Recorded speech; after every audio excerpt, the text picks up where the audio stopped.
Hi guys, welcome back to Tactical Insights. The topic of this video, as you can see by the title, is when to shoot in self-defense. Now I know why you're here. I know why you clicked on the video. Every firearms instructor that you will ever meet will tell you the most commonly asked question we get is, when do I shoot in self-defense?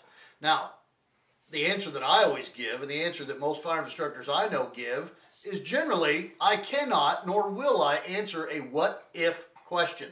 I call them what-ifs because what-if is usually how that question starts.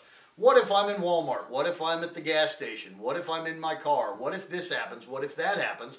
It is impossible for me as an instructor or for any firearms instructor to teach judgment.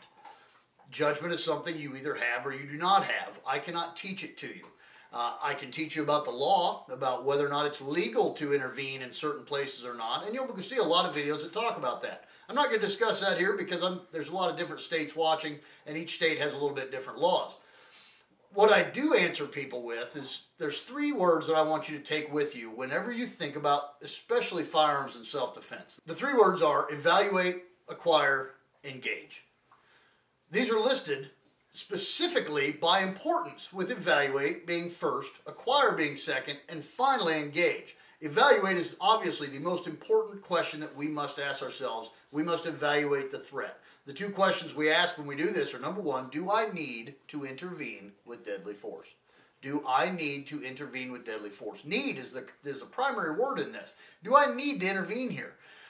Number two, can I safely intervene here? You throw this what-if question again. I'm in Walmart. The guy in front of me decides to rob the cashier. I'm armed. I'm going to pull it out. I'm going to take care of this situation. He's pointing a gun at somebody. Do I need to intervene with deadly force is your first question. Can I safely intervene with deadly force is the second question, because based on that circumstance that you've created in your what-if question, I can change that circumstance, therefore changing the outcome. Now I can say there's 14 people standing on the other side of that bad guy.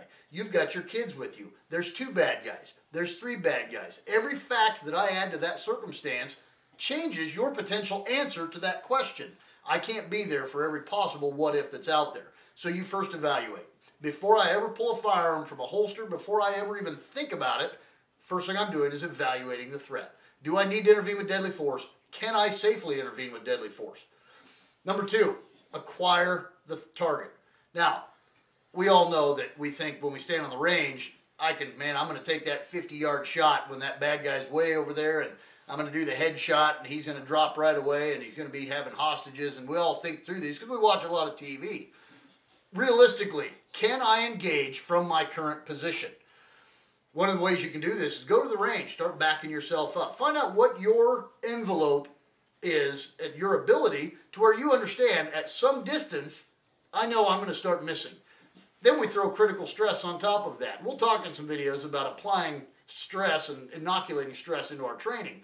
But understand that when you acquire that target, can I realistically engage from my current position? It's a hard thing for us firearms guys to do, is be realistic with ourselves and our abilities. Number 2, what is behind and around my target? As we acquire that target, what else is there? That may change the outcome of whether or not this is a shoot situation. It might not be something I can do because of what's around my target, what's behind. I might have to move in order to engage that target. Number 3, if we've evaluated the threat, we've acquired our target, we've decided we do need to engage. Someone's life is in danger, my life is in danger, I'm going to go ahead and move forward with deadly force in order to protect my life or the life of someone else. Number 1 is shoot some. One of the worst things we can do, especially in our training regimen, is create what I call training scars. Okay? Training scars develop when we do the same thing over and over and over, and then critical stress hits us. And imagine what happens to your body when critical stress happens. What we do, unfortunately, it sounds cool, but nobody ever rises to the occasion. They always fall back to their lowest level of training. When we shoot some, do it on the range, do it when we're practicing, do it when we're dry firing. Sometimes I shoot 2, sometimes I shoot 3. I am shooting to stop the threat, not counting. I always fire 2, I always fire 1, because under critical stress you will do what you did in training.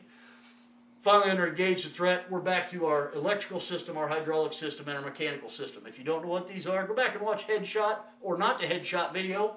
We'll explain what the body systems are. That will determine a lot of things on your shot. What if questions are something that we will deal with all the time, especially if we choose to carry a firearm for self-defense. These are questions that we run through on our own minds, and we start doing mental imagery, determining whether or not this is, in this case, what am I going to do? In that case, what am I going to do? It is the tactical mindset. If this, then what? Understand, when we're looking at if this, then what, in firearms, evaluate the threat, acquire your target, and if you've met those two, only then are we going to look at engaging the target. Keep posted. We're going to have more videos coming. Like this video, share it with your friends. Check us out on Twitter, Facebook, Google+, all the rest of them. LinkedIn, hit us up. We'll see you next time.